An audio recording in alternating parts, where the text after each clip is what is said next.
Pero mamaya yan. Oo. Mga ka-STech, kailangan nyo na itong linisan para hindi na siya mag-ice at maganda na yung puga ng kanyang Solid aircon. kasi simula ako nandito.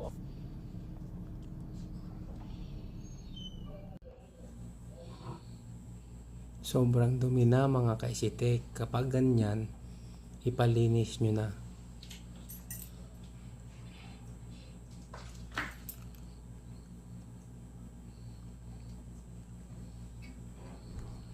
Umiikot naman yung fan blower.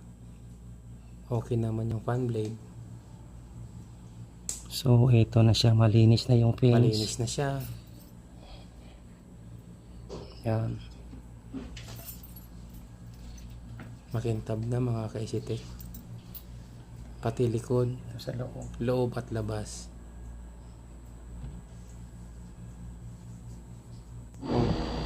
Okay, balik na siya sa kanyang posisyon.